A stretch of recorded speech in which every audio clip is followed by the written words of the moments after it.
सच्चाई की तलाश एक सहाफ़ी की जिम्मेदारी होती है।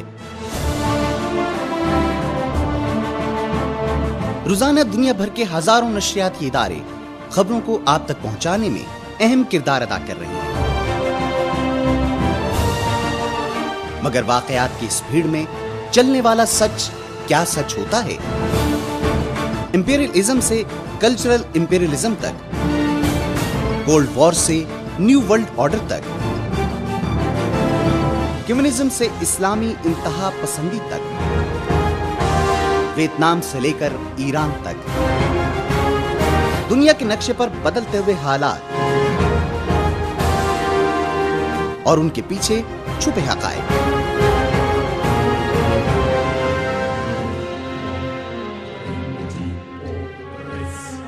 अधूरे सच और सच के बीच की कड़ी, डीप ब्रीफिंग देखिए सिर्फ चैनल 5 पर।